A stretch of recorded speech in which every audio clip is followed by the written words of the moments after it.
Baik, kalau begitu Oke. kita lanjutkan ke acara inti kita dengan tema Academic Writing for Editorial Purposes. Sebelumnya saya perkenalkan terlebih dahulu narasumber kita yang sudah hadir pada siang hari ini. Ini Mas Imam Fitri Rahmadi. Meskipun sekarang tinggal di Austria, aslinya beliau berasal dari Klaten, Jawa Tengah. Ya, dari Klaten, Jawa Tengah, menempuh S1-nya di UIN Syarif Hidayatullah Jakarta, kemudian S2-nya di Universitas Negeri Jakarta, kemudian sekarang sedang menempuh pendidikan doktoralnya di Universitas Johannes Kepler itu di Linz, Austria. Dan bidang keilmuannya sebenarnya Mas Imam ini lebih ke teknologi pendidikan, gitu ya. Teknologi pendidikan. Nah, mungkin akan menjadi sesuatu yang baru bagi kita para pengelola jurnal bahasa Arab, karena kita kedatangan narasumber yang tidak berasal dari Arabic Studies gitu, jadi kajian bahasa Arab. Mungkin bisa menambah wawasan kita tentang bagaimana menulis artikel yang baik, karena kalau kita lihat track dan record Mas Imam Fitri nanti bisa sekarang mudah mengecek track record akademik seseorang, tinggal membuka Google Scholar, kita ketik namanya, maka akan muncul semua tulisan-tulisannya seperti itu. Nah, acara ini atau tema ini menurut saya penting karena yang pertama indikator penilaian kualitas jurnal itu sangat ditentukan juga oleh kualitas editornya.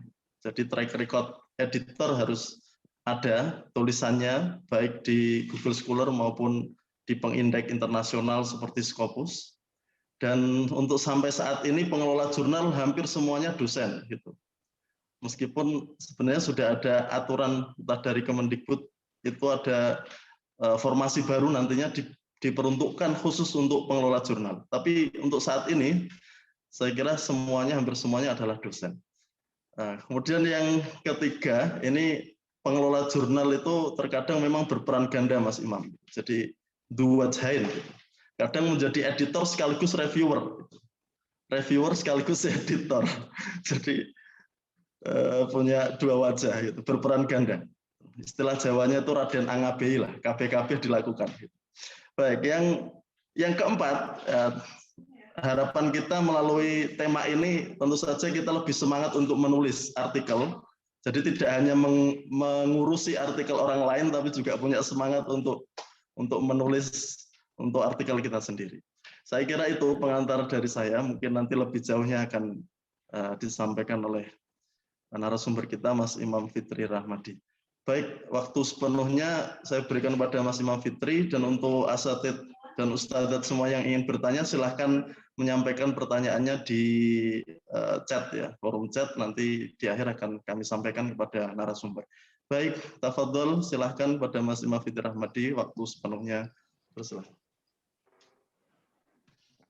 Baik, Assalamualaikum warahmatullahi wabarakatuh. Waalaikumsalam warahmatullahi wabarakatuh. Alhamdulillahirrahmanirrahim. Senang sekali saya bisa bertemu dengan teman-teman semuanya. Terima kasih Kang Aski, terima kasih Mas Yusuf, dan secara institusi ya terima kasih PP CKBA yang telah meng-host acara ini. Tadi juga disinggung-singgung, terima kasih sudah mempertemukan saya dengan Mas Yusuf setelah kurang lebih Burhan Yusuf ya dikenalnya ya. Mas Burhan Yusuf setelah kurang lebih 13 tahun berpisah. Masya Allah. Tadi pagi ada WA dari Mas Burhan minta CV. Sebenarnya dalam hati saya bilang nggak perlu CV itu karena kita pernah tinggal bersama selama 3 tahun kan. Baik, berbicara dari Linz, Austria, 2 jam dari Wina, ibu kotanya Austria. Saya agak minggir sedikit, ibarat kata ya antara Jakarta dengan Bandung, mungkin seperti itu. Izinkan saya untuk mendampingi teman-teman mempelajari academic writing. Betul sekali, meskipun bidang saya teknologi pendidikan, kali ini sebenarnya ya tidak terkait dengan bidang ya, karena kita membahas tentang penulisan. Meskipun begitu, selama ada unsur pembelajaran sebetulnya masuk-masuk saja. ke saya untuk kolaborasi seperti yang saya lakukan dengan Kang Aski bahasa Arab menggunakan teknologi, ya saya bisa masuk ke dalamnya. Supaya lebih enak ngobrolnya, boleh saya share screen, Mas Yusuf, Mas Burhan. Silakan Mas Imam. Ya, saya share dulu ya. Biasanya menarik ini PowerPoint dari Mas Imam.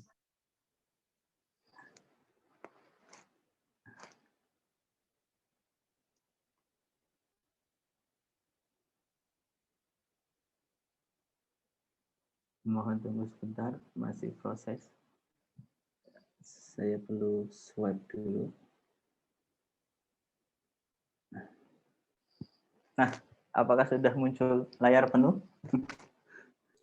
Muncul. Mantap, Kang. Mantap. Sudah. Oke. Siap. Bentar, saya perlu ngatur sedikit. Biar lebih enak. Ya. Nah, berapa menit ini Mas Yusuf, Mas Burhan? Ya, silakan disampaikan Mas, nanti akan saya ingatkan di tengah jalan kalau kebablasan. Oke, siap. Baik. Teman-teman semuanya, topik kita kali ini adalah academic writing, tapi berbeda dari yang biasanya. Kalau biasanya academic writing itu diajarkan untuk bagaimana menulis, tapi kali ini untuk bagaimana bisa mengedit sebuah naskah jurnal. Ya, saya Imam Fitri Rahmadi, saat ini sebagai mahasiswa PhD di, Mas Yusuf malah nggak ada ini. Jadi tergantung mau spellingnya pakai bahasa Jerman atau bahasa Inggris.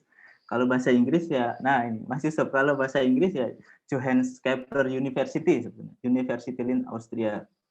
Kalau bahasa Jerman J-nya dibaca Y, jadi Johannes Kepler, U-nya di bahasa biasa Universitat Linz Austria.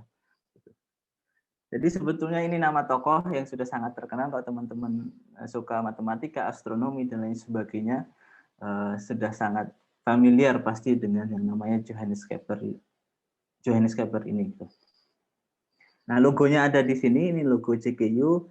Saya biasa mencantumkan selalu logo-logo ini karena saya juga dosen di bawah naungan Kemendikbud. Kemudian OEAD ini adalah lembaga yang menaungi beasiswa saya, meskipun itu kolaborasi antara Mendikbud Indonesia dan Austria, di sini dikelola oleh OEAD. Kalau Jerman terkenalnya kan di AAD, AD-nya itu sama sebenarnya singkatannya.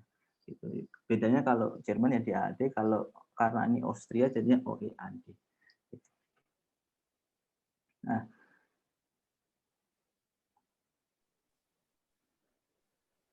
untuk beberapa menit ke depan, karena sepertinya kita mengalir saja, tadi tidak diberi durasi yang pasti.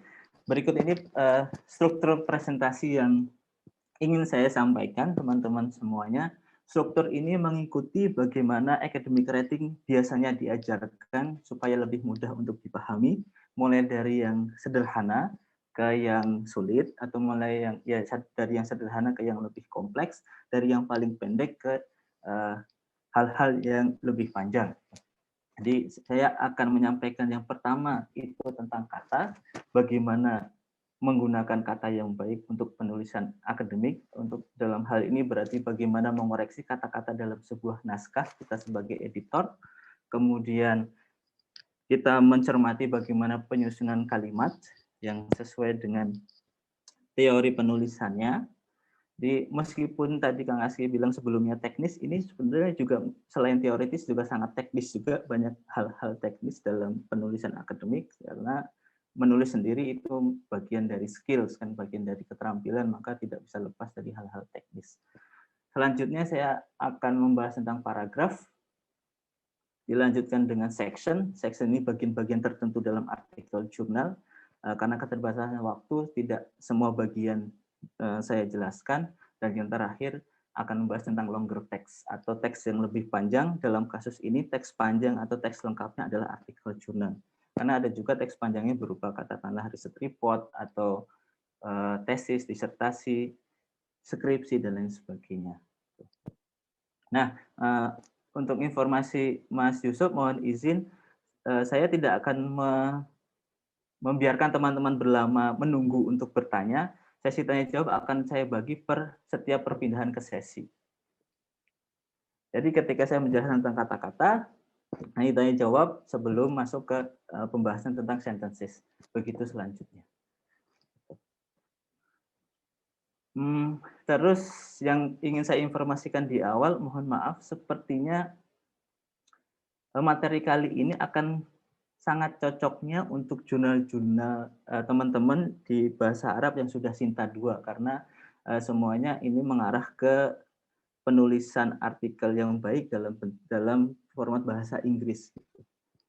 Namun saya pikir teori-teorinya juga teman-teman bisa aplikasikan ke artikel jurnal yang berbahasa Indonesia. Namun ya mohon maaf tidak langsung aplikatif ke situ. Teman-teman yang masih jurnalnya Sinta 2, Sinta 3 atau Sinta 4 ya mohon berkenan untuk mengadaptasi apa yang saya sampaikan di sini. Jadi paling enggak minimal ini untuk jurnal Sinta 2 yang berbahasa Inggris atau untuk jurnal internasional yang terindeks Scopus.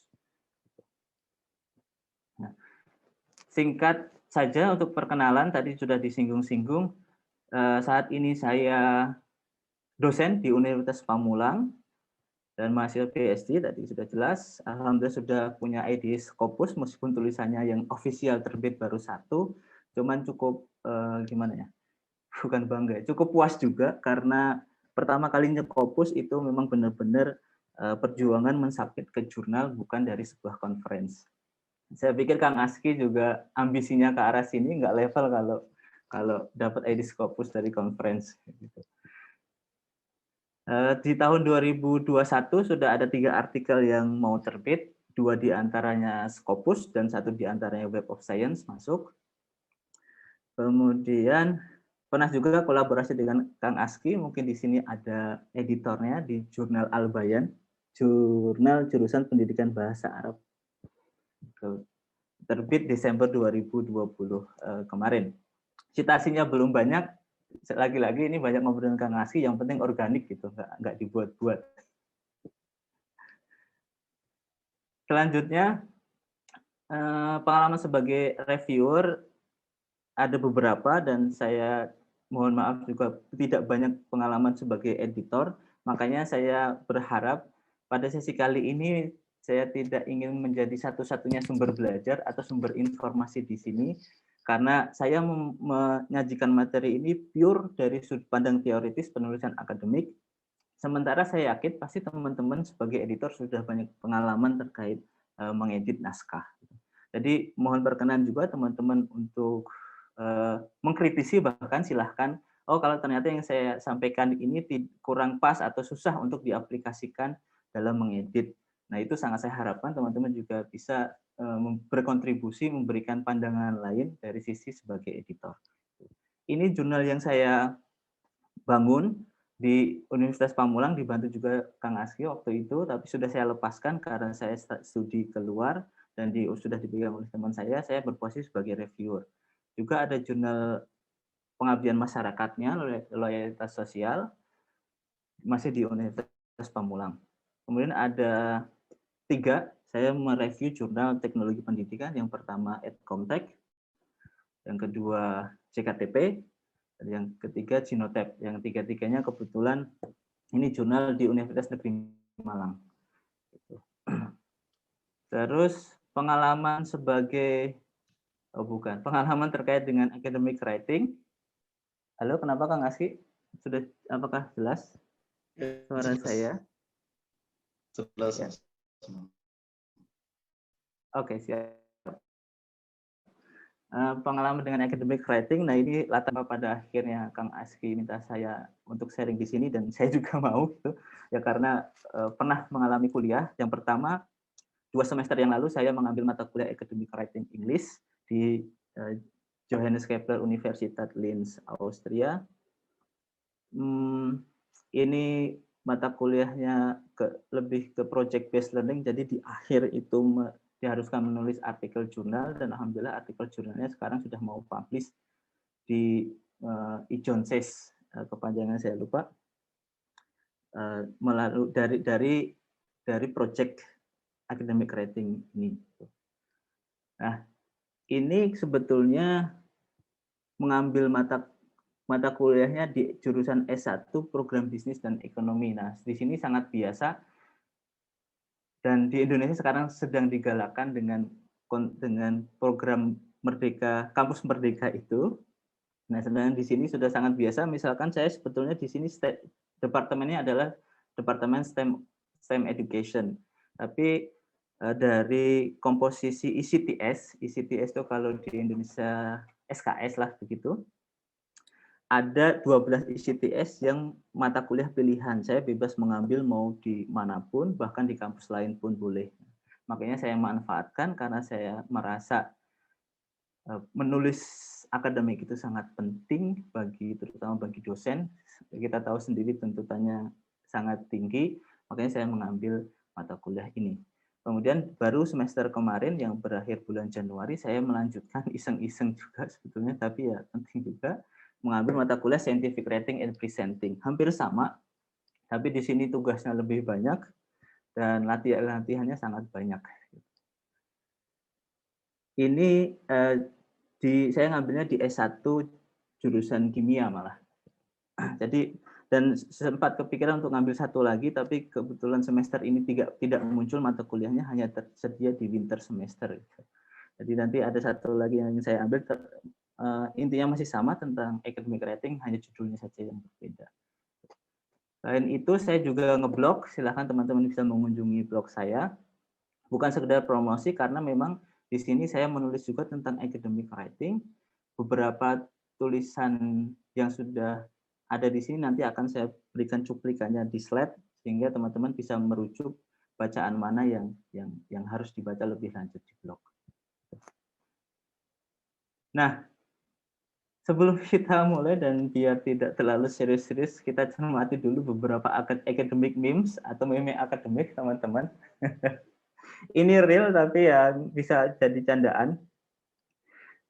Apalagi ada juga PSD komik untuk mengekspresikan kesetresan mahasiswa PSD, teman-teman yang sedang S3 mungkin sekarang mengalami juga dilema atau ya gejolak-gejolak sebagai mahasiswa S3. Nah, yang pertama silahkan bisa dicermatin ini. Jadi beginilah mungkin formasi kalau kita mensubmit artikel gitu secara lengkap, bukan hanya manuskrip dan kita sendiri, ada co-authornya, ada supervisornya, ada lab manager, dan bertarungnya dengan reviewer gitu kan.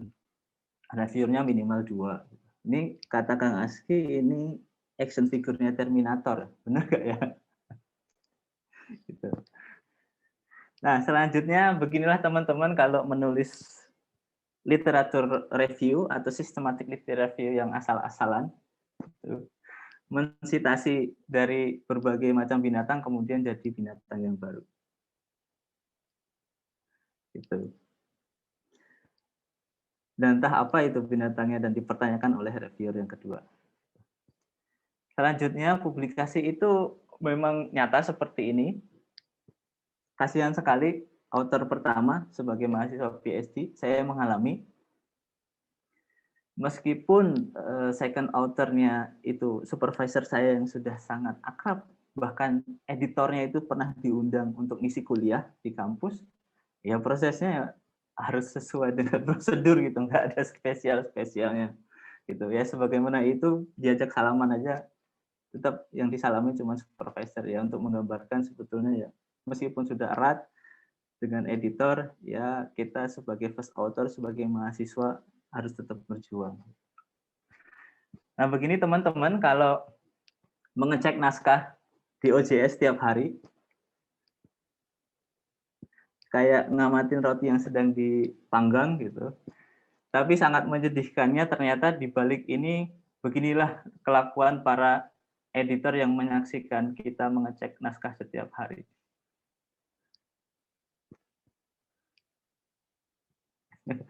Itu ini lucu-lucuan aja. Saya juga mengalami submit gitu, besok udah dilihat lagi, seminggu udah dilihat lagi.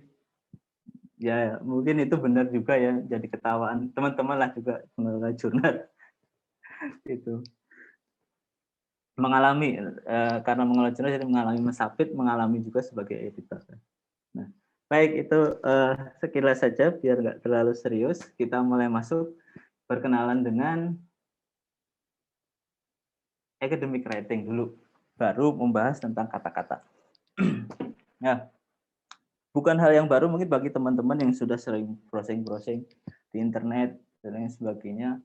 Ada definisi yang sangat umum tentang academic writing atau penulisan akademik kalau dibahasakan Indonesia maksudnya. Yang definisinya itu kurang lebih yang pertama, academic writing itu adalah non-fiction writing atau penulisan non-fiksi. Sebagaimana naskah pada umumnya atau tulisan itu dibagi menjadi dua, tulisan fiksi dan tulisan non-fiksi. Nah, untuk academic writing itu adalah tulisan non-fiksi yang artinya kita menulis harus benar-benar berdasarkan fakta dan data nggak bisa ngarang-ngarang sesuai imajinasi kita. Dan penulisan akademik itu merupakan bagian dari pekerjaan akademik dalam artian kita mengerjakannya memang untuk menyelesaikan tugas-tugas akademik sebagai dosen, misalkan dia menulis artikel jurnal untuk pangkat dan lain sebagainya, sebagai mahasiswa menulis artikel jurnal atau menulis skripsi dan lain sebagainya sebagai syarat kelulusan. Dan tujuannya penulisan akademik adalah untuk menyampaikan pengetahuan dan pemahaman pada satu topik tertentu. Berbeda dengan seorang jurnalis yang bisa menulis berbagai topik, banyak sekali, dalam sehari mungkin bisa menulis 10, tapi penulisan akademik atau akademisi itu diharapkan bisa menulis hanya satu topik saja, tapi sangat mendalam isinya. Dan yang terakhir ini juga mencerminkan karakteristik dari penulisan akademik. Mas Yusuf mohon diingatkan kalau saya terlalu cepat karena terlalu bersemangat mungkin. Nah, penulisan akademik itu sifatnya adalah persuasif, formal, dan objektif. Persuasif, karena persuasif maka dalam menulis akademik sebaiknya paragraf ditulis bukan hanya berupa paragraf deskriptif, tapi harus paragrafnya argumentatif. Kemudian formal, penggunaan kata-katanya, kalimatnya itu harus memilih kata-kata yang formal dan juga dibahas secara objektif, tidak boleh imbang sebelah. Ketika ada hal positif harus dijustifikasi, ketika hasil penelitiannya ada sisi negatifnya juga harus dijustifikasi juga, tidak boleh disembunyikan salah satunya. Nah, saya pikir itu saja yang tentang academic writing. Nanti teman-teman bisa membaca lebih lanjut. Ini salah satu contoh karya akademik, tesis itu ya ini dalam bahasa Inggris untuk mengungkapkan skripsi, tesis, disertasi itu ya di bahasa Inggris ya ungkapnya tesis ini untuk mengungkapkan 3 hal itu. Kemudian research report, mungkin di bahasa Indonesia kan laporan penelitian, tapi di report sebenarnya saya pernah mendiskusikan dengan dosen academic writing, di sini lebih ke makalah yang menyadur data-data sekunder, bukan data-data primer. Kemudian ada juga research paper yang akan kita bahas lebih lanjut di beberapa slide ke depan. Nah, untuk materi bagaimana menulis akademik yang baik, silakan teman-teman bisa berkunjung ke blog saya. Di situ judul postingannya atau judul artikelnya dasar menulis akademik. Ini melihat penulisan akademik dari sisi penulis. Nah, mohon maaf saya tidak bisa jauh ke situ karena sekarang kita melihat penulisan akademik untuk kebermanfaatannya mengedit naskah. Nah, mari kita masuk ke materi inti. Yang pertama tentang penggunaan kata-kata. Saya akan membahas yang berkaitan dengan formal vocabulary atau kosakata yang formal, kemudian menyampaikan bahwasannya dalam penulisan akademik itu sangat dihindari menggunakan phrasal verbs dan sangat dianjurkan untuk menggunakan sinonim. Jadi 3 hal ini sebetulnya banyak sekali feature-feature atau style-style penulisan akademik yang bisa digunakan untuk mengedit terkait dengan kata. Bahkan ada satu buku sendiri yang membahas tentang bagaimana menggunakan kata dalam academic writing English, tapi nggak mungkin lah ya satu buku itu dijelaskan. Jadi saya akan memilah dan memilih hal-hal yang inti yang kira-kira bisa dimanfaatkan oleh teman-teman mengedit, mulai dari kata-katanya sampai longer text nanti. Nah, kita mulai dari terkait dengan kata, kita mulai dari yang pertama, formal vocabulary. Jadi ada vocab-vocab khusus, yang mungkin di bahasa Arab ya vocab sangat terkenal dengan itu, tapi ini konteksnya bahasa Inggris, yang khas academic English, atau bisa dibilang yang khas written English. Jadi bahasa Inggris itu dibagi menjadi dua, ada general English dan academic English. Terbagi juga bisa dikatakan ada speaking English dan written English. Kalau speaking English itu pakai bahasanya ke lebih yang simple-simple, yang bahasa setiap hari, tapi kalau written English memang yang harus dipakai adalah formal vocabulary. Gitu. Nah, sebelum masuk lebih lanjut seperti apa formal vocabulary, saya ingin sedikit interaktif. Aktivitas ini atau webinar ini saya ingin mendapatkan respon dari teman-teman. Silahkan saja langsung diketik di chat, milih A, B, atau C untuk melengkapi kalimat ini. Menurut teman-teman, mana kata yang sekiranya paling cocok digunakan untuk melengkapi kalimat the government will bla bla bla face-to-face learning in the following semester. Nah, jawab angel gitu loh Ustaz Aski. Angel. Jadi mau A, B atau C. Saya yang lihatnya chatnya di mana ya? Coba saya membuka dulu. Chat. Oke, ada yang B, ada yang C. Silahkan. C, alright. Nanti saya akan bahas. Oh, banyak ya C ya. Nggak ada yang jawab A atau B. Saya masih menunggu. Saya akan ada 2 permainan seperti ini. Nanti habis ini ada 1 lagi. Saya sambil lihat. Wah, luar biasa. Tembus 50 ke atas ininya. Teman-teman yang ikut acara ini, yang mohon maaf tidak bisa saya sapa satu persatu, yang mungkin kita juga kenal. Itu selamat bergabung teman-teman semuanya. Sudah, oh akhirnya A dan B muncul juga. Baik. Saya akan kasih jawabannya dan membahasnya nanti di belakang. Sebenarnya ini yang paling cocok, jawabannya adalah B. Gitu. Oke. Next, satu lagi. Untuk yang ini, oh dapat hadiah. Hadiahnya Kang Aski, disiapkan Kang Aski. Sore. Oh, ini yang B siapa nih? Selamat ini Mas Ubaidillah, Muhammad Ferry Fauzi. Oh, oke, mantap. Satu lagi. Ini khas banget ini di bagian metodologi. An online questionnaire was bla bla bla to collect data. Nah, ini editor nih kalau menemukan yang kata-kata yang kurang formal, nanti tugasnya adalah merubahnya menjadi kata-kata yang formal yang lebih akademik. Saya nggak disebutin, oh mohon maaf Bu Susanti.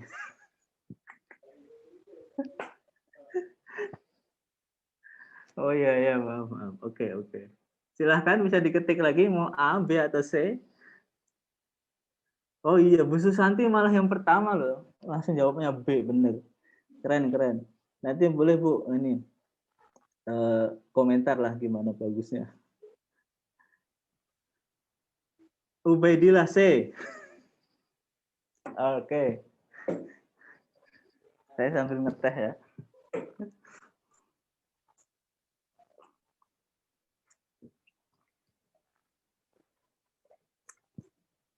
Ibu Laili jawabnya saya juga. Teman-teman yang lain silahkan, nggak usah takut salah, ini cuma main-main.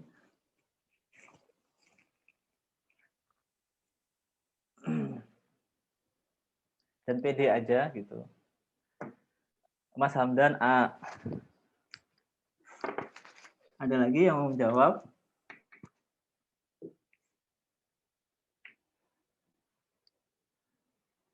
Oh, ada yang B, A, B. Mas Nurul B. Oke.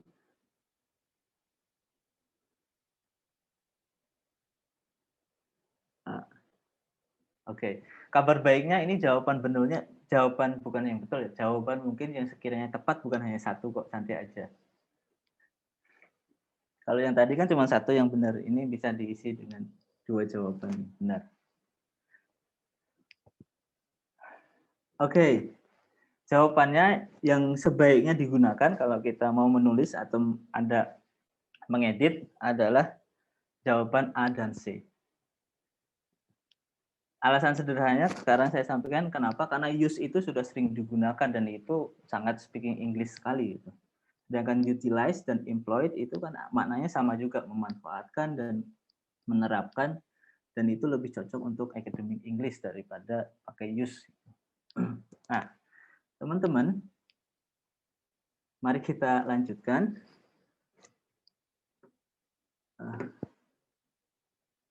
Sebentar. Ya, seperti ini. Ini hanya beberapa contohnya saja. Jadi ketika ada bahasa-bahasa yang informal, kalau kita mengedit ya sebaiknya bisa diedit, diganti dengan bahasa yang lebih formal. Misalkan ask, bertanya. Bertanya itu udah sangat hari-hari kan. Please ask siapa, itu sangat speaking sekali. Nah, kalau akademiknya yang formalnya bisa pakai inquire. Termasuk tadi dalam kasus soal yang pertama, begin dan start itu sudah sangat sering dilakukan, sangat umum digunakan. Nah, dalam akademik itu ada sinonimnya, ada bahasa lebih akademiknya commons. Sama dengan by, itu kalau kita menulis naskah artikel jurnal, banyaknya yang dipakai bukan membeli, untuk melakukan membeli bukan buy tapi purchase. Juga look at ini termasuknya phrasal verb yang sangat dihindari, yang akan saya bahas setelah ini. Yang artinya sebenarnya sama, mereview juga.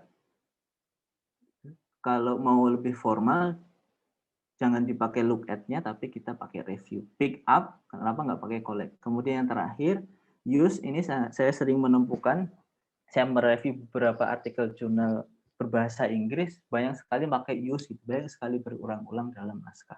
Padahal kenapa tidak bisa menggunakan apply, employ, dan utilize, dan sinonim bahasa Inggris lainnya yang lebih akademik, yang bisa digunakan untuk mengungkapkan use.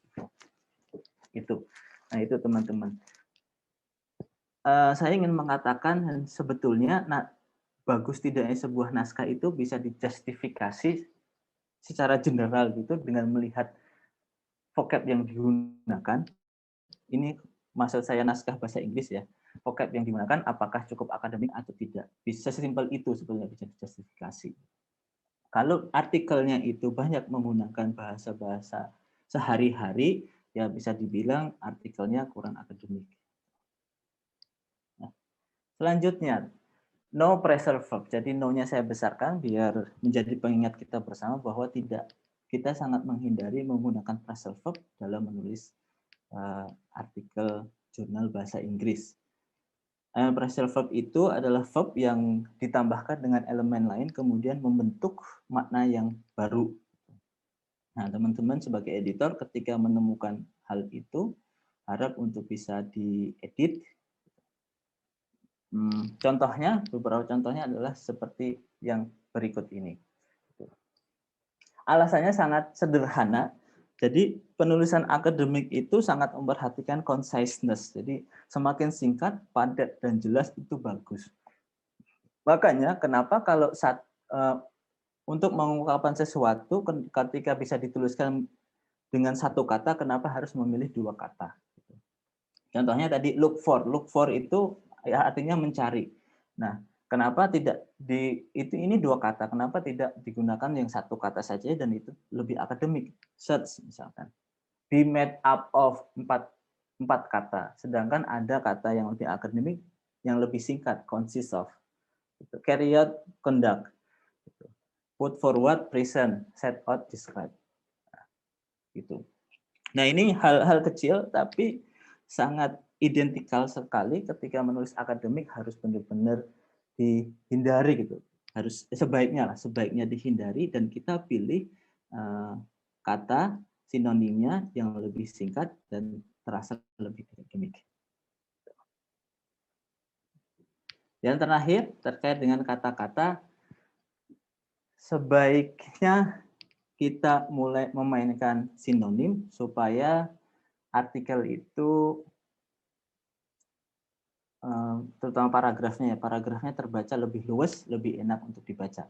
Nah, saya ingin mendapatkan feedback dari teman-teman lagi. Silahkan cermati dua teks ini, kira-kira menurut teman-teman mana yang lebih enak. Ini sebetulnya satu paragraf, sebuah abstrak saya potong, cuman biar lebih enak dibacanya saya pisah per kalimat. Dan ini kasus real, ini saya ambil dari abstrak kolaborasi saya dengan Kang Aski.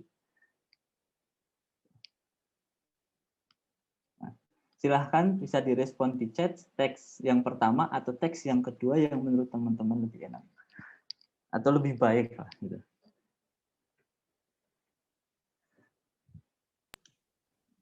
Ada dari Ustazah Laili.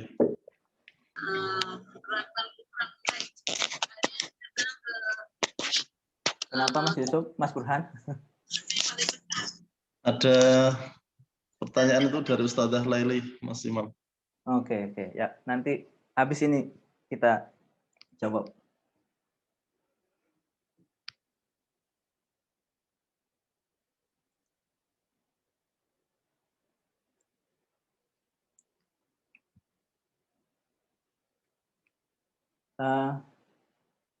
Ini responnya teman-teman, menurut teman-teman bagus yang mana? Ya, silahkan dibaca dulu karena cukup panjang. Untuk pertanyaannya nanti saya akan jawab setelah menjelaskan tentang sinonim ini. Ibu Susanti sudah jawab teks yang kedua. Kang Aski jawabannya apa Kang Aski? Ini tulisan Kang Aski. Teks 1. Ya. Teks 1.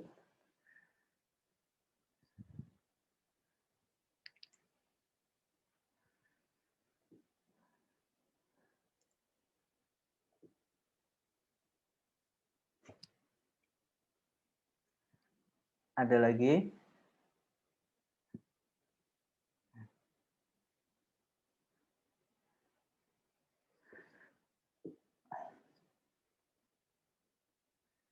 Dan rasanya saya ingin nanti meminta penjelasan dari teman-teman yang menjawab alasannya kenapa gitu memilih teks 1 atau teks 2 biar ada suara juga dari para peserta.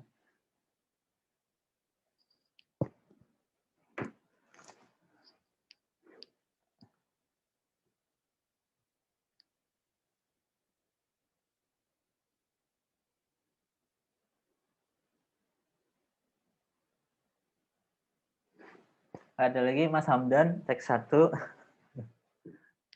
Mohon bisa, oh ya siap. Oke. Kalau gitu langsung saja saya jelaskan. Dari sudut pandang penulisan akademik yang disarankan justru teks yang kedua. Kenapa? Karena kalau teks yang 1, design learnings itu diulang-ulang di 3 kalimat. Kenapa tidak dibikin sinonimnya sehingga tulisannya terbaca lebih fluent, terbaca lebih ngeflow lah, lebih lentur untuk dibacanya gitu. Kalau kita melihatnya lebih advance juga gitu. Jadi memperlihatkan penulisnya itu atau tulisannya itu menggunakan penulisnya sudah lihai dalam penggunaan sinonimnya gitu. Distance learning yang diulang-ulang itu kurang baik, padahal itu bisa diekspresikan dengan istilah lain yang maknanya sama gitu. Di teks yang kedua, kalimat pertamanya pakai learning remotely, itu sama juga dengan di kalimat kedua menggunakan istilah distance learning. Kemudian di kalimat yang terakhir tidak diulang lagi distance learning-nya, tapi diekspresikan dengan ekspresi yang lain, yaitu learning at a distance. Nah, sebagai editor mungkin harus bisa membaca sedetail ini juga. Bisa mendeteksi sedetail ini. Nah, Terkait dengan sinonim, ya. Tadi yang saya contohkan adalah membuat sinonim di noun-nya atau kata-kata bendanya. Sinonim itu bisa dimainkan juga di verb-nya. Jadi teman-teman, do, get, dan take itu sangat biasa sekali, sering digunakan. Kenapa tidak dikasih sinonimnya? Tidak tidak menggunakan sinonimnya conduct, obtain, collect, dan lain sebagainya. Bisa juga dimainkan di adjektifnya. Adjektifnya much, many, some itu sudah sangat jenuh sekali digunakan dalam penulisan. Kenapa? Untuk mengungkapkan banyak, tidak ample, plenty, considerable, substantial, dan lain sebagainya. Kemudian some juga jangan selalu misalkan some problem, some issue diulang-ulang. Kenapa tidak pakai several problem atau multiple issues, various obstacles kalau untuk mengekspresikan yang banyak. Bisa juga dimainkan di adverb-nya. Very sama quiet itu sudah sangat jenuh. Jangan selalu bilang very important atau very useful. Kenapa enggak sekali-kali dirubah menjadi highly, extremely, atau greatly important, atau highly useful, dan lain sebagainya. Dan yang tadi bisa dimainkan juga di noun-nya. Distant learning bisa diungkapkan dengan learning at a distance, learning remotely, remote learning, distance classes, dan lain sebagainya. Ini masih banyak lagi kalau mau ditambahkan sinonimnya. Oke, saatnya untuk tanya jawab. Ya Mas Yusuf, mohon dibantu.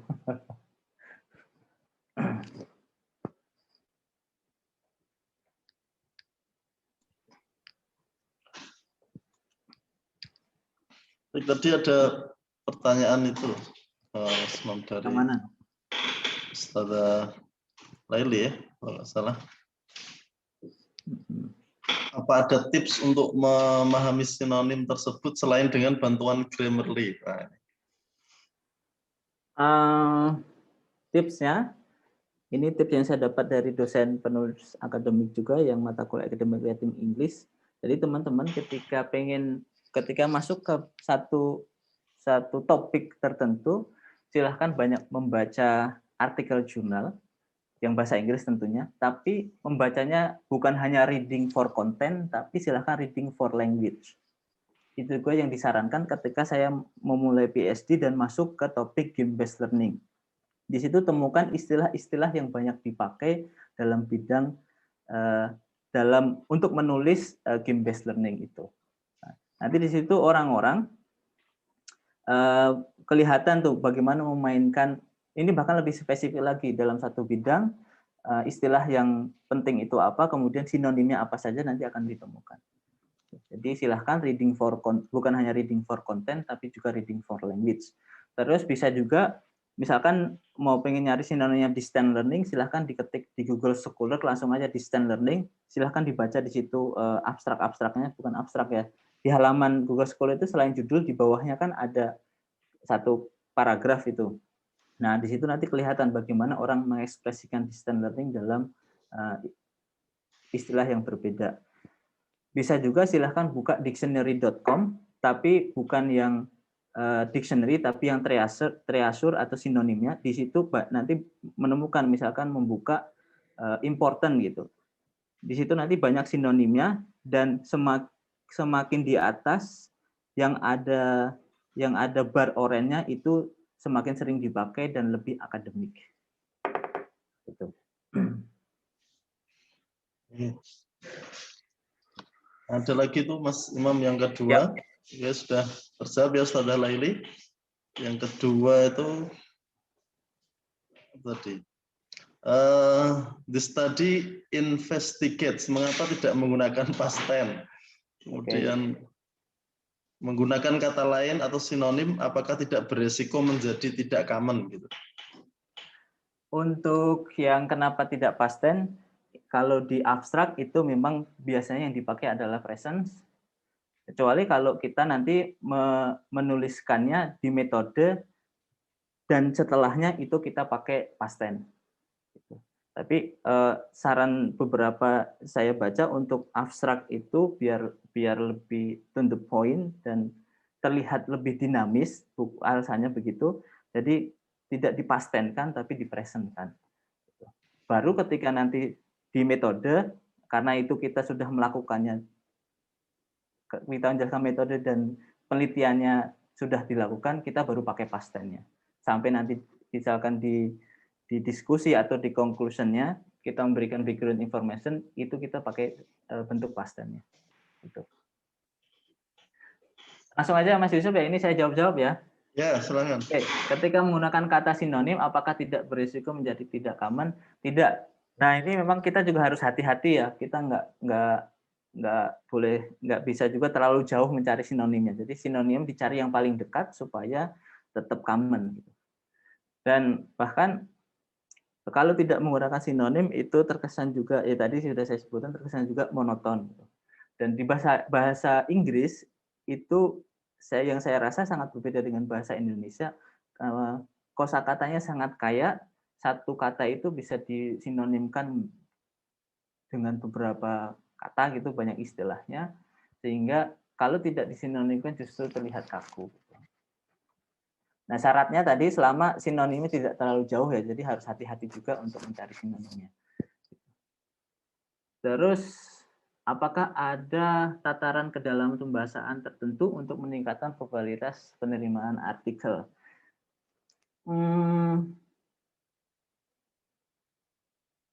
Kedalaman pembahasan. Mungkin tatarannya adalah seberapa akademik artikel itu sudah ditulis. Bukan kedalamannya ya, tapi kedalaman terkait secara keseluruhan. Kalau memang itu secara teknis sudah sangat akademik, kemudian sebenarnya kalau secara konten kita berbicara lebih jauh lagi, selama apa yang kita tulis itu terjustifikasi dengan baik, itu saya pikir probabilitasnya untuk diterima di jurnal internasional itu tinggi. Kadang ada, ya kalau saya sempat mikir-mikir sebenarnya berapa persen sih pengaruhnya penulisan akademik gitu ya. Jadi kalau mau diambil tengah-tengah ya 50-50 lah. Ada penelitian sangat bagus tapi tidak terjustifikasi, tidak ditulis dengan baik, pada akhirnya ditolak juga oleh jurnal internasional. Tapi ada yang saya lakukan, penelitiannya sangat sederhana, hanya di kelas, tapi setiap aspek itu dijustifikasi dengan baik, maksudnya ditulis, kemudian ditaruh alasannya kenapa begini, sampai komprehensif, tidak ada tanda tanya sama sekali, akhirnya diterima juga di jurnal Scopus. Jadi bukan hanya masalah teknis, apakah katanya sudah akademik atau bukan, tapi ini kita bicara lebih jauh, apakah apa yang kita tuliskan itu argumennya itu sudah disampaikan dengan baik juga, kemudian justifikasi misalkan kita menggunakan metode X gitu, seringkali lupa gitu kenapa X itu digunakan, tapi kebanyakan yang penulis-penulis itu malah menjelaskan apa itu X, padahal yang diperlukan adalah menjustifikasi kenapa X itu digunakan dalam penelitian kita. Oke, Mas Ima, terima kasih. Udah nih Mas Yusuf, habis ya pertanyaan sampai di sini? Lanjut. Oke, lanjut. Kita lanjutkan.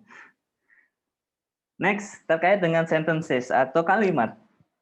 Nah, saya akan membahas 3 hal saja yang sekiranya sangat penting yang bisa saya sarikan dari penulisan akademik berkaitan dengan tipe kalimatnya, kemudian adjective dan prepositional phrase-nya, dan yang terakhir academic writing phrase atau kalimat yang khas penulisan akademik. Terkait dengan sentence type, mohon teman-teman bisa memberikan feedback sekali lagi. Teks 1 atau teks 2 yang menurut teman-teman lebih baik. 1 atau 2 menit sampai jam 9.10, berarti sampai jam 15.10. Silakan dibaca terlebih dahulu.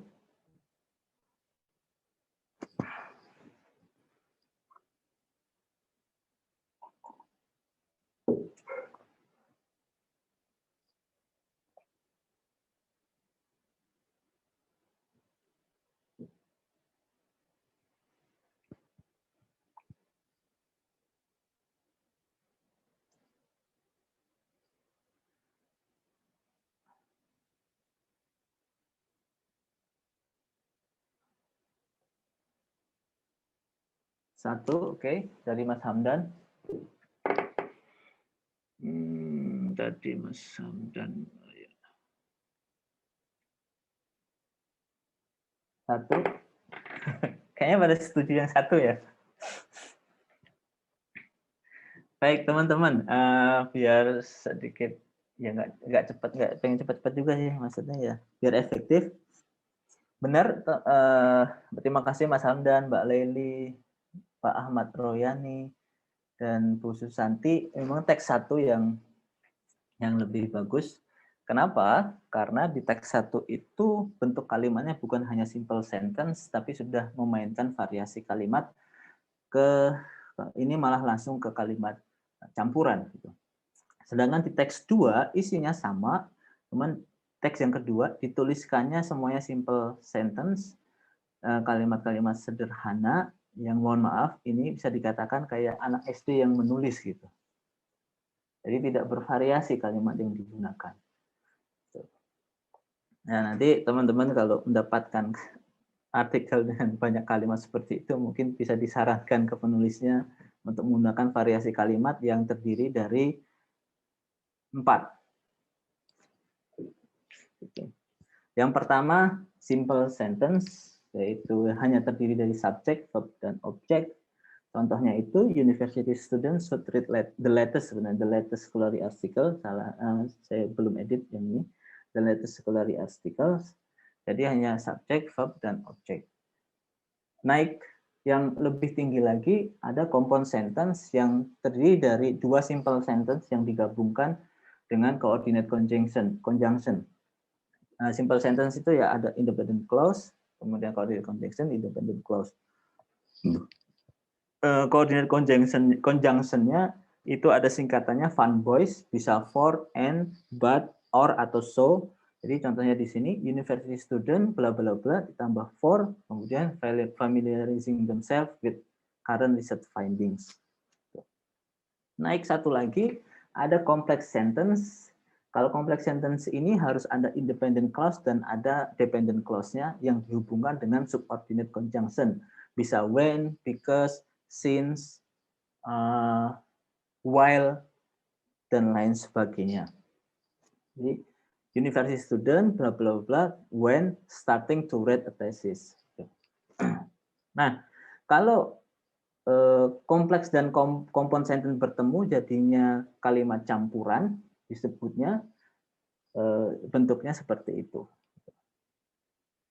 Nah, variasi kalimat ini sebaiknya dimainkan. Jadi ketika teman-teman menulis atau menyarankan revisi sebagai editor, bisa juga diarahkan ke sini ketika melihat hanya simple sentence yang digunakan, coba dimainkan, ditingkatkan lagi paragraf-paragrafnya atau kalimat-kalimatnya bisa ditulis menggunakan compound, kompleks, atau compound dan gabungan dengan kompleks sentence. Gitu. Dan mohon maaf ini sekilas, nanti bisa didiskusikan lebih lanjut di sesi tanya jawab. Kemudian tips yang kedua terkait dengan penyusunan kalimat itu ini sederhana sekali. Fiturnya banyak, tapi hanya saya pilihkan satu ini. Bagaimana membuat kalimat yang merevisi kalimat yang awalnya itu terbacanya sederhana, kemudian dirubah sedikit aja, jadi terkesan lebih akademik. Jadi daripada menggunakan adjektif murni, tapi tipsnya adalah memindahkan adjektif menjadi noun, kemudian ditambah dengan preposisi. Dan biasanya preposisinya itu of. Nah, supaya teman-teman tidak terlalu belum membayangkan, contohnya seperti ini. Jadi daripada kata important di sini digunakan murni sebagai adjektif, untuk terkesan lebih akademik itu bisa dirubah adjektifnya dijadikan noun, kemudian ditambahkan preposisi of. Nah, kalau dibaca pun saya yakin juga sudah terasa, daripada scientific papers are important as research references, itu lebih enaknya scientific papers are of importance as research references. Tuh. Jadi teman-teman kalau masih banyak menggunakan adjektif murni, itu dia kurang terlihat bervariasi dan terkesan kurang akademik. Contoh lainnya, daripada menyebutkan is particularly significant, itu yang lebih akademiknya bisa dirubah menjadi is of particular significance. Satu lagi sama, daripada bilang very interesting, this work is very interesting, itu kan udah biasa-biasa banget ya, sederhananya dibilang. To researchers, kenapa tidak dirubah trik yang sangat sederhana, this work is of great interest. Jadi daripada adjektifnya dijadikan murni adjektif, mending adjektifnya dijadikan noun ditambahin of. Terakhir tentang kalimat. Jadi sebetulnya bukan hanya menulis puisi yang harus retorik, tapi menulis artikel jurnal, mengarahkan editing artikel jurnal juga harus diarahkan ke retorik. Bedanya ya retorikanya bukan retorika fiksi tapi non fiksi. Jadi ada rhetorical patterns, atau bisa dibilang sederhananya ada kalimat-kalimat khas dalam penulisan akademik untuk mengungkapkan hal-hal tertentu. Dan ini sebaiknya sebagai editor juga harus aware, sebagai penulis apalagi, untuk menggunakannya. Ini bukan hanya per section ya, bukan per bagian introduction enggak. Tapi di introduction katakanlah kita pengen memunculkan problem, itu ada kalimat khas, gampangannya kalimat intro yang khas untuk mengungkapkannya. Biar nggak bingung, lagi-lagi contohnya bisa dilihat seperti ini. Ini contoh kasus untuk mengestablish pentingnya sebuah topik. Daripada bilang this topic is important, itu sangat biasa-biasa banget. Dan ada rhetorical patterns-nya. Ada intro yang biasa digunakan oleh para penulis akademik. Dan ini ada bukunya, satu buku sendiri, list intro. Mulai dari introduction sampai conclusion, list intronya bagaimana. Ketika teman-teman ini sudah pakai dan munculkan di artikel jurnal, saya pikir dari sisi penulis ya artikelnya terlihat lebih akademik, dari sisi editor ketika kita submit, editor juga akan lebih suka menemukan ekspresi-ekspresi retorik seperti ini dalam sebuah artikel. Jadi kita bisa bilang X is fast becoming a key instrument bla bla bla. Atau yang ketiga, untuk memunculkan pentingnya sebuah topik bisa juga diberikan time frame. Teman-teman kalau sudah biasa membaca artikel jurnal internasional pasti juga menemukan itu. Di paragraf pertama introduction over the last decade misalkan. Di sini contohnya adalah over the past century there has been a dramatic increase in bla bla bla bla. Daripada bilang it is increasing bla bla bla bla. Nah, lebih baik kita bisa gunakan rhetorical patterns ini untuk meng-highlight sebuah problem. Misalkan daripada bilang this is problematic, kenapa enggak dibilang ya however itu linking word yang khas untuk menunjukkan sesuatu yang negatif. However, these rapid changes are having a serious effect on bla bla bla. Saya suka yang ketiga, itu saya pakai juga, saya sering pakai ketika saya menulis introduction. Jadi teman-teman kalau membaca juga merasakan kok bahwa ini sangat retorik sekali, dan kita sebagai orang yang bukan native-nya bukan bahasa Inggris jarang terpikir untuk menulis kalimat seperti ini, makanya kita perlu pelajari gitu. Jadi question have been raised about the safety. Nah, ini kan saya sendiri waktu pertama kali baca juga begini tuh ternyata. Jadi ini perlu dicermati karena apalagi kita native-nya bukan Inggris. Satu lagi untuk mengindikasikan significance. Ini saya memberikan 3 contohnya, banyak sekali contoh-contohnya. Daripada dibilang di study is critical misalkan, atau ya lagi-lagi is important, jadi diungkapkan the study offers some important insights into, atau the study aims to contribute to this growing area of research by exploring. Nah, retorika kayak gini kan kita nggak punya gitu. Dan memang harus dipelajari. Satu lagi, This project provided an important opportunity to advance the understanding of. Gitu. Nah, daripada bilang this project is important, itu kan sangat biasa. Nah, kita perlu menggunakan hal ini supaya kelihatan bahasa Inggris kita lebih fasih. Terima kasih untuk penjelasan kalimat seperti itu. Silahkan teman-teman, kalau ada yang mau ditanyakan, Mas Yusuf mohon dibantu, Mas Burhan.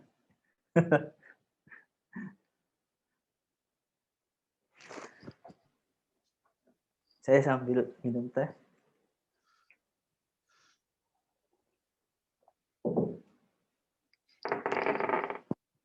Baik, silakan Bapak Ibu yang ingin menyampaikan pertanyaan bisa melalui chat.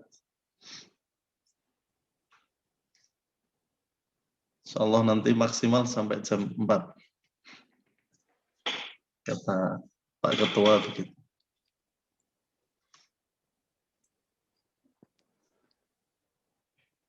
Kalau sementara nggak ada, berarti bisa dilanjut dulu.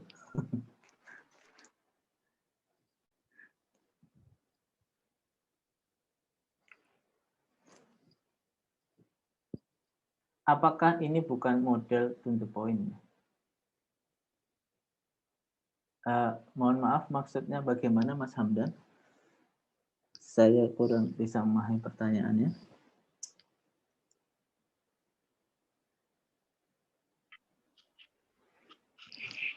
Wah, berisik banget anak saya, sebentar ya.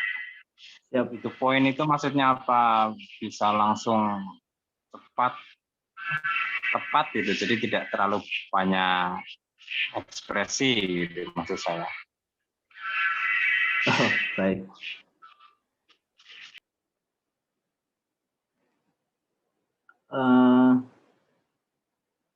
Poin sangat penting juga untuk bisa to the point dalam artikel jurnal. Namun dari beberapa referensi yang saya baca, khususnya untuk topik sentence itu memang sebaiknya retorik. Baru nanti details dan conclusion-nya itu to the point. Kenapa harus retorik? Karena kita berargumen gitu, biar argumen kita lebih kuat dan argumennya itu terbaca lebih baik, lebih fasih. Ekspresi-ekspresi itu tadi yang khas untuk academic writing bisa dipakai. Nah, selanjutnya itu bisa to the point. Jadi mungkin saya perlu jelaskan ke hal itu juga. Jadi pemakaiannya lebih ke ketika kita ingin berargumen, kita berretorika. Tapi ketika menjelaskan detailnya itu to the point. Itu.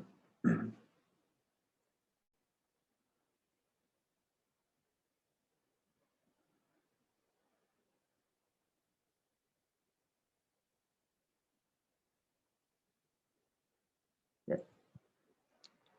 Bagaimana Mas Yusuf? Mas Burhan, kita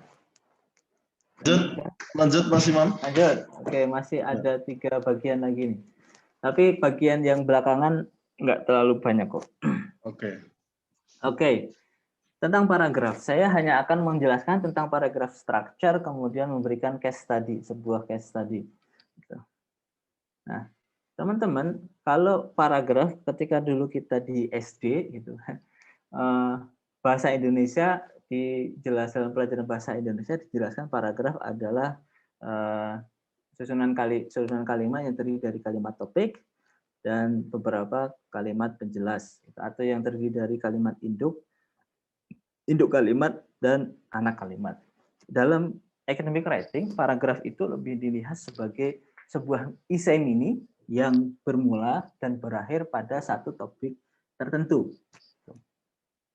Nah, makanya struktur paragraf itu dimulai dari tadi induk kalimat atau kalimat topik, di sini topik sentence, dan ditambahkan, ini yang sering kelupaan, ditambahkan dengan controlling idea, kemudian diberikan supporting sentence-nya atau detailnya, dan diakhiri dengan concluding sentence.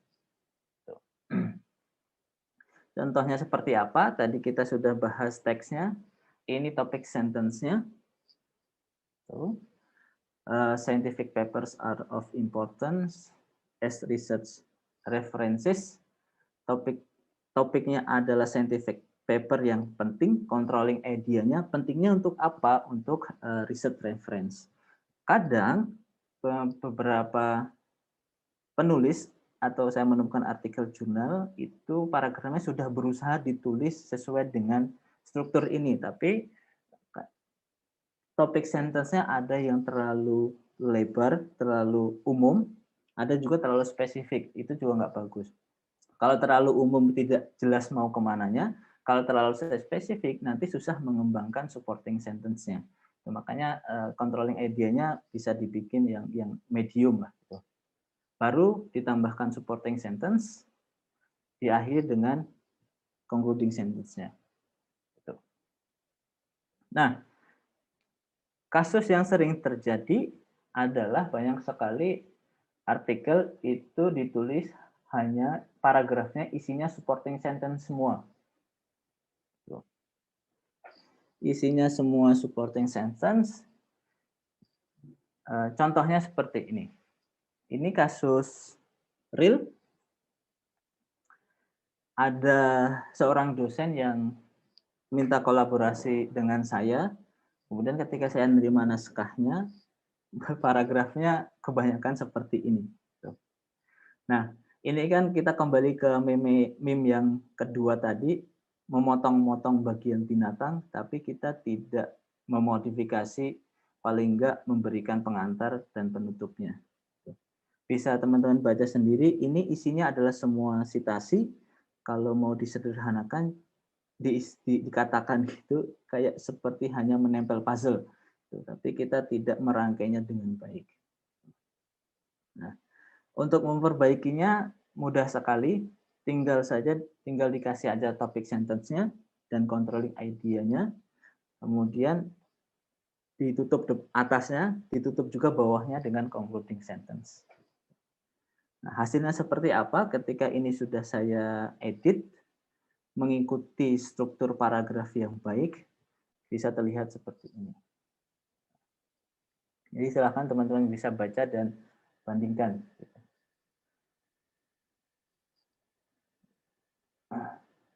Jadi tinggal gampangnya saya hanya memahami sebetulnya citasinya ini ngarahnya kemana sih. Pada akhirnya saya ambil benang merahnya, kemudian benang merah itu saya jadikan topik sentence. Kemudian apa sih yang bisa disimpulkan setelah membaca dari topik sentence ke detail, saya kasih kalimat untuk kesimpulan.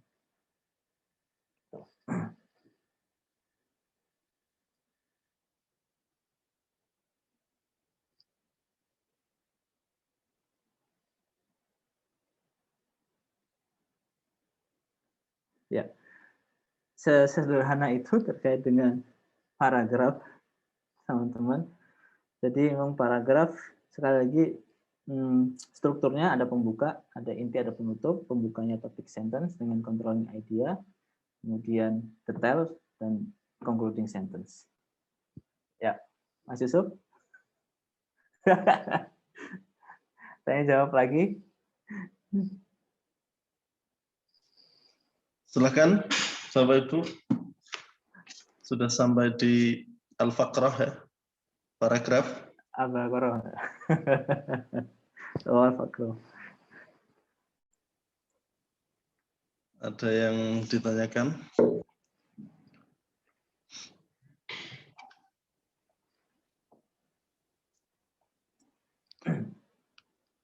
Baik, mungkin bisa lanjut dulu Mas Imam. Oke, baik. Sebelum selanjutnya saya ingin balik sebentar, cuman sekedar menyampaikan ini format untuk struktur paragraf yang deskriptif pada umumnya. Untuk menulis artikel jurnal teman-teman atau untuk mengeditnya nanti kalau mau dari sisi editornya bisa meningkatkan ke deskriptif paragraf atau argumentatif paragraf. Ini mohon maaf saya tidak memberikan slide lebih jauh itu, tapi di blog saya ada juga tentang argumentatif paragraf. Kalau argumentatif paragraf bedanya topik sentence-nya itu harus berupa argumen, supporting detailnya sama, bisa citasi, bisa data, bisa contoh dan sebagainya. Kemudian concluding sentence-nya itu waran isinya.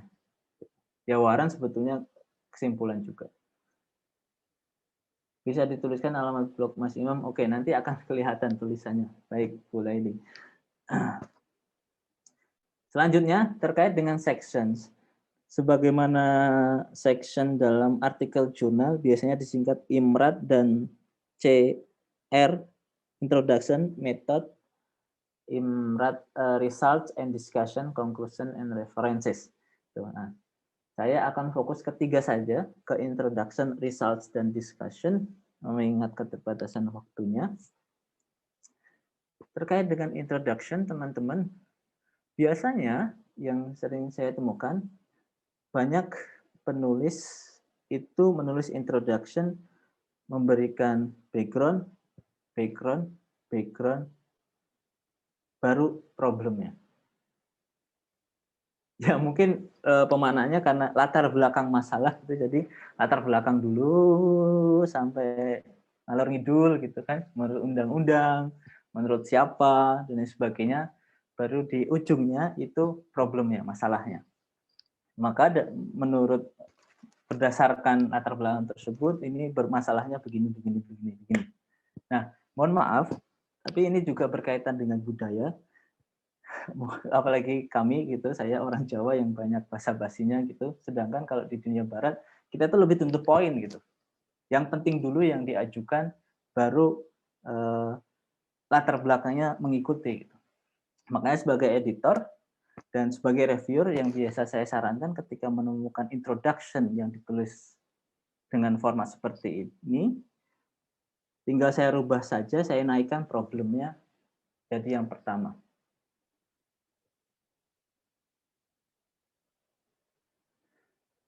Baru diberikan latar belakang atau backing kenapa itu bermasalah. Begini jadinya. Tapi ini juga kurang bagus, belum tuntas karena logikanya belum nyambung. Ketika dibuka harus ditutup juga, makanya ditambahkan outline. Nah, begini sebaiknya introduction ditulis. Bukan yang seperti yang pertama tadi, background, problemnya baru taruh di belakang. Nah, justru saya pernah mendapatkan hasil review juga, dia mencermati kalimat pertama saya introduction-nya itu langsung dicermati. Katanya masalahnya nggak jelas ini di paragraf pertama, kalimat pertama introduction saya. Dan itu jurnal Springer gitu kan. Dan berarti benar menguatkan teori yang saya pelajari, bahwasanya dalam introduction, bahkan kalimat pertama introduction itu sudah harus berargumen masalahnya apa. Baru di backing dengan background.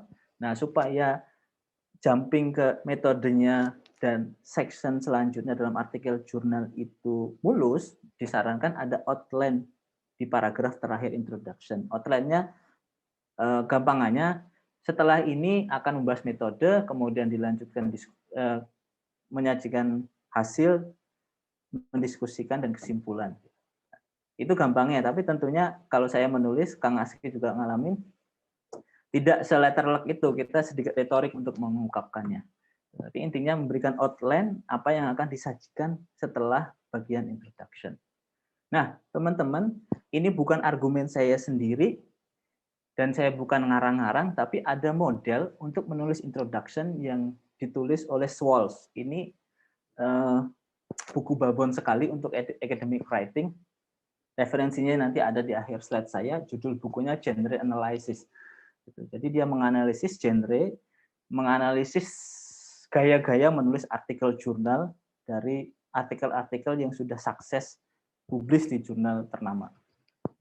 Ada namanya CARS model, Create a Research Space Model for Article Introduction. Untuk modelnya seperti ini. Nah, di situ ada alamat blog saya 13.wordpress.com. Mohon maaf tidak bisa membahas sejauh sampai detail karena ini di setiap tahap punya action sendiri dan juga punya ekspresi retorik masing-masing. Cuman secara umum move in introduction berdasarkan CARS model itu, yang pertama adalah establishing a territory, atau gampangnya adalah mengestablish masalahnya. Berbagai masalah, kemudian kita mengestablish niche-nya. Maksudnya adalah kita mengambil bagian masalah yang mana, dan yang terakhir di bagian ketiga adalah kita mengokupai itu, maksudnya adalah kita menjustifikasi bahwasanya naskah kita itu memang menjawab masalah yang sudah kita pilih di tahap yang kedua. Nah, silahkan. Mohon maaf tidak bisa lebih jauh, bisa dibaca di blog. Cuman mana Kang Aski ada nggak ini? Kang Aski ini senang banget ini dengan seketika saya kasih CARS ini, katanya menulis introduction-nya bisa lebih fasih. Masalah di Tarbiyah nggak ada. Cocok Kang, cocok. Ini kalau saya nge-review artikel pasti saya suruh kesini dulu. Oke. Ya jadi ketahuan deh saya yang jadi reviewernya. Ya, introduction. Next ke result. Nah, teman-teman, ini result maksud saya adalah khususnya untuk mendeskripsikan data.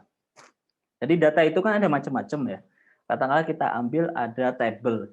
Nah, seringkali saya menemukan sebuah artikel. Nah, teman-teman nanti kalau menemukan juga bisa menyarankan ke tips yang ini. Mendeskripsikan data itu isinya langsung ke detail. Gitu. Jadi langsung jumlah sekolah misalkan tahun sekian, tahun berikutnya, terus jumlah guru berapa, langsung ke detailnya. Padahal sebaiknya untuk mendeskripsikan results itu sebelum details diberikan dulu main feature-nya. Jadi diberikan dulu tajuk utama atau inti dari data tersebut.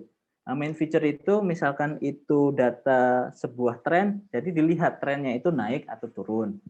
Misalkan sebuah tabel, nah mana data yang paling menonjol dan mana data yang paling tidak, atau data yang paling tinggi, jumlah yang paling tinggi atau paling rendah. Jadi ada komentar ke situ tanpa menyebutkan detailnya dulu. Nah, itu pun juga belum cukup. Sebelum main feature sebaiknya diberikan introduction-nya, satu sentence.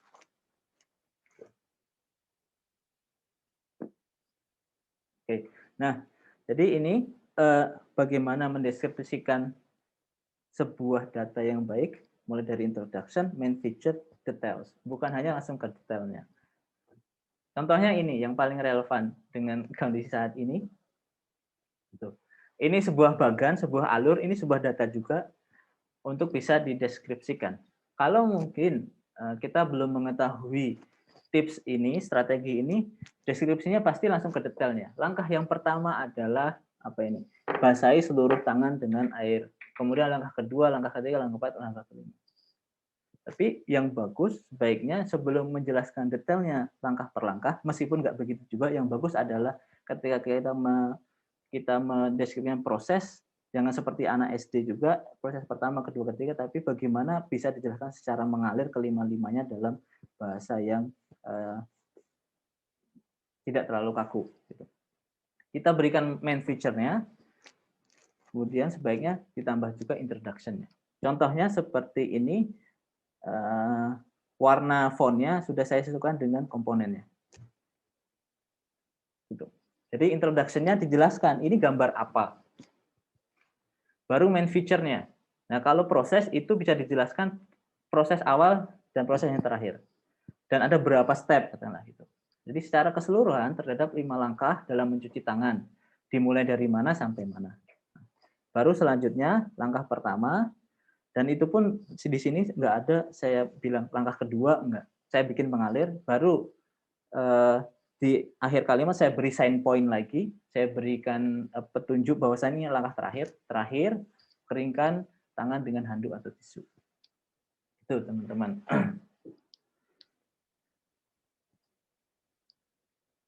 Nah, semoga contoh ini bisa memberikan gambaran yang lebih jelas terhadap komponen-komponennya.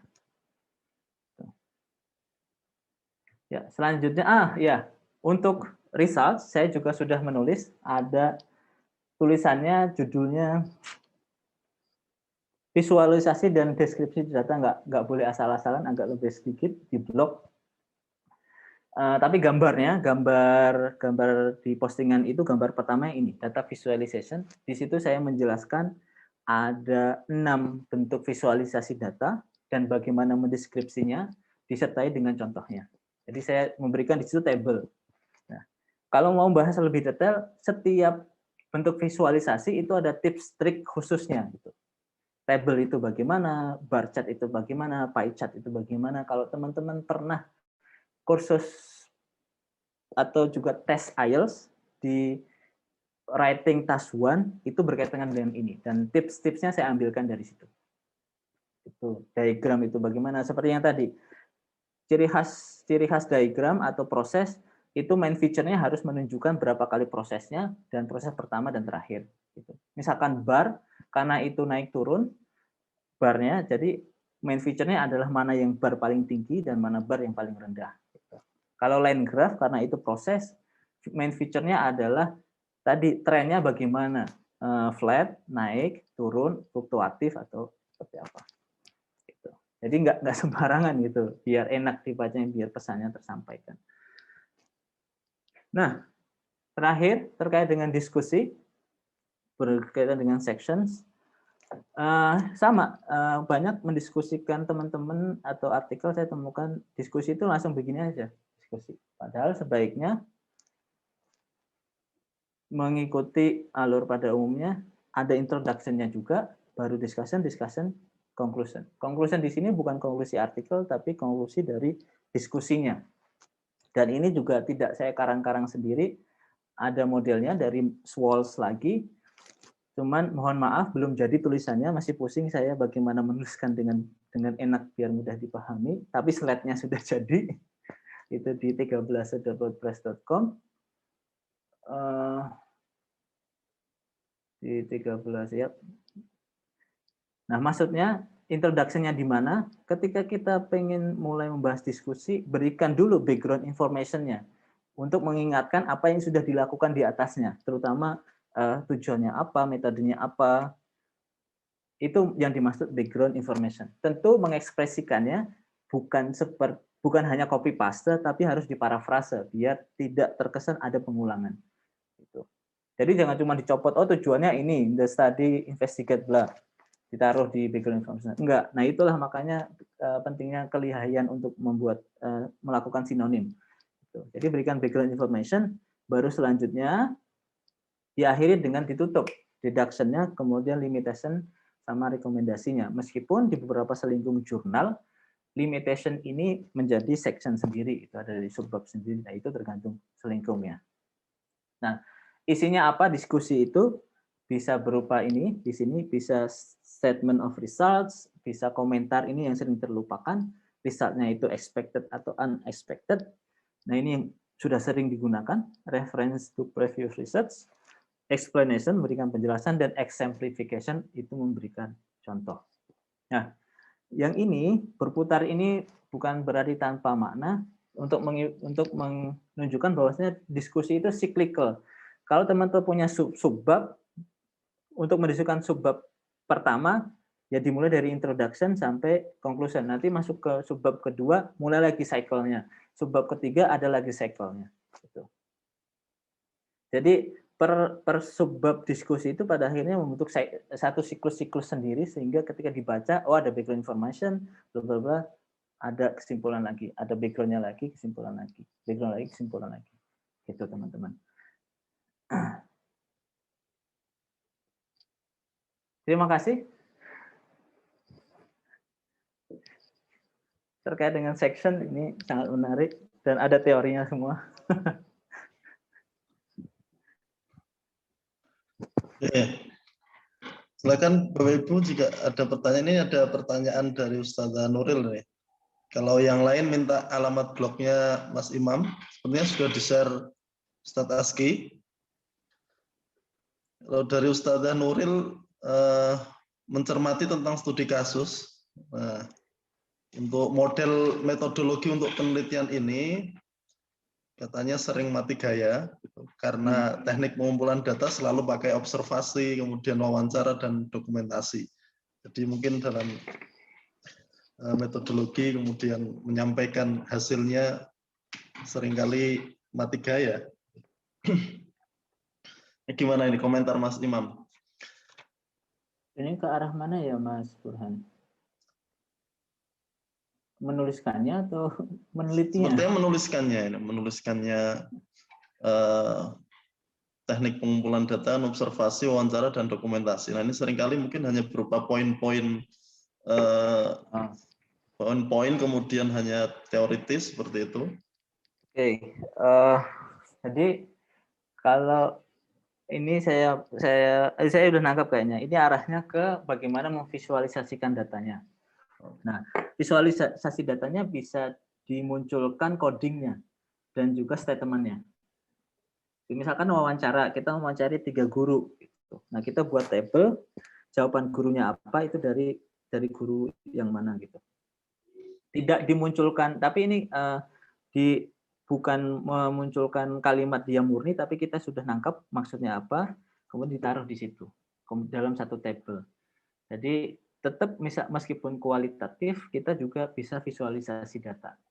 Nah, kalau pengen lebih advance lagi menggunakan NVivo, nanti kan ketemu tuh jaringnya kemana, topik-topiknya. Nah, jaring itu nanti bisa dimasukkan di artikel atau cloud-nya bisa masukkan di artikel untuk visualisasi datanya. Gitu. Apakah boleh mendiskusikan secara keseluruhan? Mungkin saya nangkapnya keseluruhannya apa ya? Saya nangkapnya dalam teorinya Swallows itu, maaf saya belum menjelaskan, ada satu slide lagi, tapi saya nggak kasih di situ, takut kebanyakan. Beberapa prinsip dalam mendiskusikan, yang pertama adalah cyclical, yang kedua adalah not chunk, atau dalam kata lain harus komprehensif. Tadi di depan saya singgung ketika menjelaskan penulisan akademik, memang harus komprehensif, harus keseluruhan gitu. Dalam artian keseluruhan itu sekali lagi bukan seperti mengabsen anak SD itu juga. Dalam melakukan diskusi itu kita penting untuk ini jadi bagaimana menulis ya, untuk bisa melakukan kategorisasi. Jadi misalkan ada 5 hal. Nah, ini jangan 10 hal. Nah, 10 hal ini kalau kita mau diskusikan secara keseluruhan satu persatu kepanjangan. Kita harus bisa mengkategorikan. Misalkan ada 5 masalah, 10 masalah. Masalah ini terkait dengan apa? Katalah terkait dengan pembelajaran dan bisa dibagi menjadi 3. Ini saya bisa menjelaskan karena ngalamin. Nah, dari 10 ini bisa dikategorisikan. Pertama adalah terkait dengan pedagogical, yang kedua tentang teknologinya, yang ketiga adalah terkait dengan konten. Nah, ternyata dari 10 ini bisa dikategorikan menjadi 3 itu tadi. Makanya untuk menjelaskannya, diskusi yang pertama mendiskusikan masalah konten atau konten problem, yang kedua pedagogical problemnya, yang ketiga technological problemnya. Kalau kita misalkan mau mendiskusikan masalah pembelajaran. Nah, kategorisasi ini penting, jadi supaya kita bisa menyajikan diskusi yang baik. Jadi tidak dengan mengabsen 10-10-nya kita sebutkan itu. Tapi dari 10 itu kita bisa membuat kategori apa, kemudian kita bisa mengarahkan diskusinya. Bila ada tautan PDF, paparan masih mau dibagi. Baik. Nanti mungkin muncul juga di blognya. Nah, Mas Yusuf, mengingat waktu yang sedikit lagi, saya akan menjelaskan bagian terakhir. Terima kasih untuk antusias teman-teman. Nanti terakhir bisa kita diskusi lebih lanjut. Terakhir, terkait dengan longer text, ini juga nggak panjang-panjang kok. Saya hanya ingin menekankan paragraf, isi, dan paper structure yang sebetulnya itu inline atau bisa dibilang dalam satu framework sama gitu. Maksudnya bagaimana? Mau dari yang paling kecil, paling sederhana paragraf, yang tadi dalam penulisan akademik lebih didefinisikan sebagai mini essay, sampai dengan essay, sampai longer text. Longer text dalam hal ini kasusnya adalah paper atau artikel, itu strukturnya sama. Kalau teman-teman mencermati, kalau editor mungkin sebaiknya juga sudah aware dengan struktur ini. Gitu. Ya, ada pembukanya, ada intinya, ada closingnya. Kalau tidak percaya, paragraf pun juga ada pembukanya, topic sentence dan controlling idea. Intinya ada supporting sentence. Closingnya ada concluding sentence. Nah, untuk membuat essay yang bagus, itu juga ada paragraf pembuka, paragraf inti, paragraf penutup. Gitu.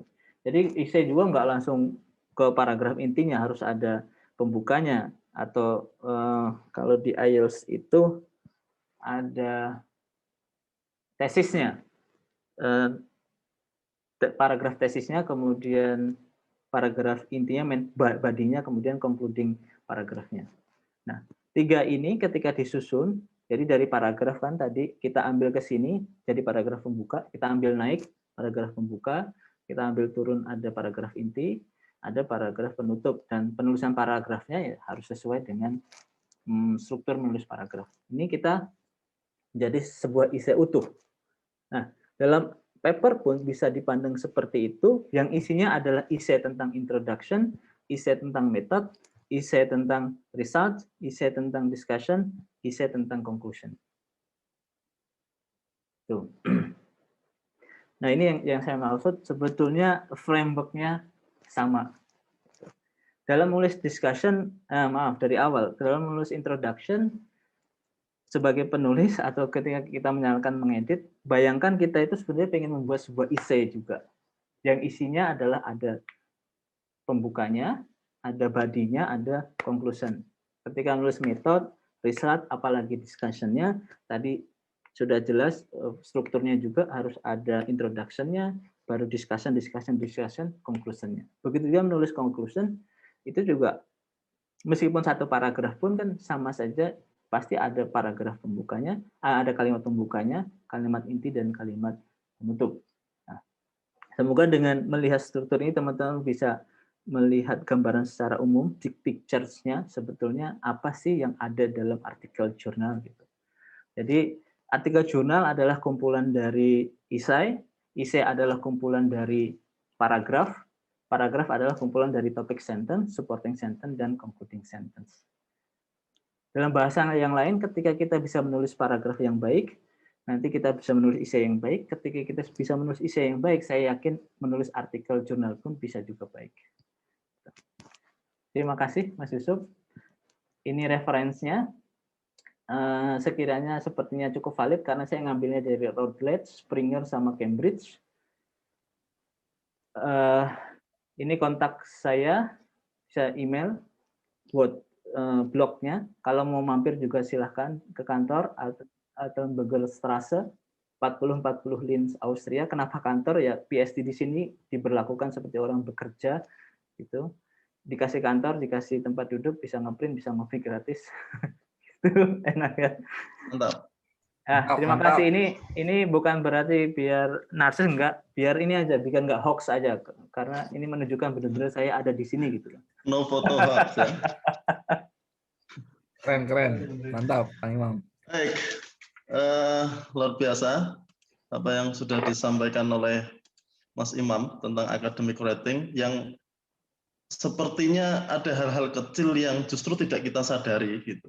Ada hal-hal mendasar dalam academic writing yang mungkin kita sendiri sebagai editor jurnal maupun penulis tidak kita sadari akan pentingnya hal itu. Karena tadi dimulai dari bagaimana menulis kata gitu, sampai kemudian ke longer text.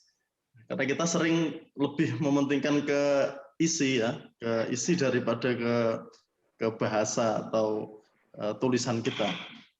Nah, pengalaman pribadi sendiri, saya sebagai editor jurnal seringkali hanya misalnya jurnal berbahasa Arab, kalau tadi mungkin yang disampaikan Mas Imam, hanya sering mencermati qawaidnya saja, misalnya nahwu sorofnya, kemudian dari segi imlaknya mana yang salah, tapi tidak sampai sejauh bagaimana menggunakan variasi dalam sinonim untuk kata, kemudian bagaimana paragrafnya sudah ada main idenya dan supporting idenya atau belum.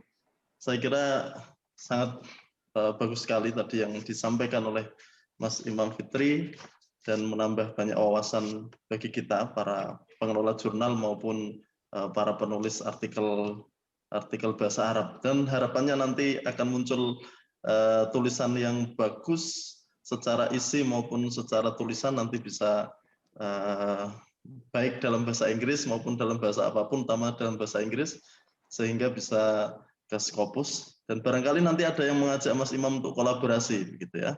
Silahkan nanti bisa menghubungi email atau nomor telepon yang sudah disampaikan Mas Imam. Baik Bapak Ibu, silahkan kalau ada yang ditanyakan, mungkin ini sudah hampir di penghujung acara karena sudah jam 4.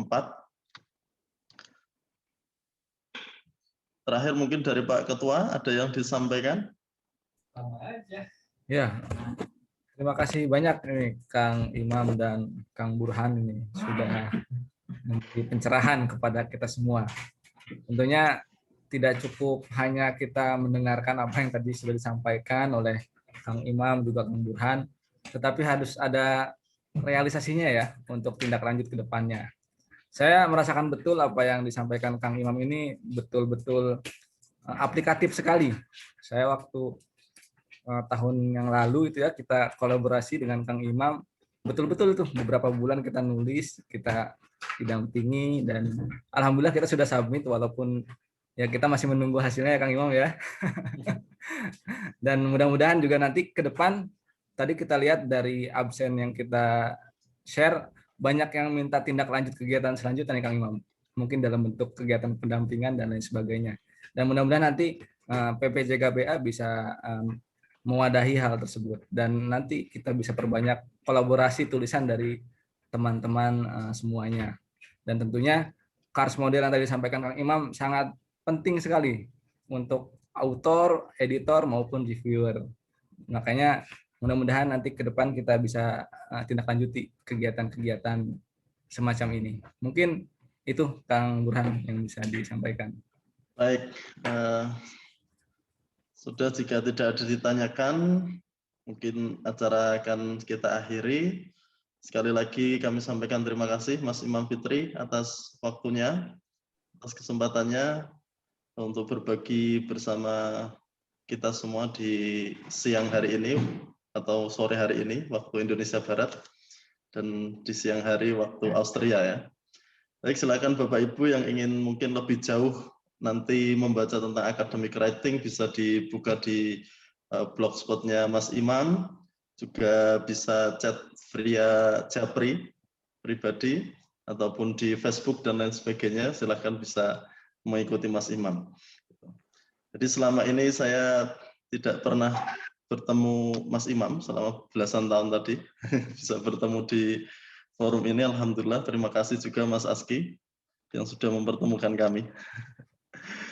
Baik Bapak Ibu, kita akhiri pertemuan pada siang sampai sore hari ini dengan bersama-sama membaca hamdalah.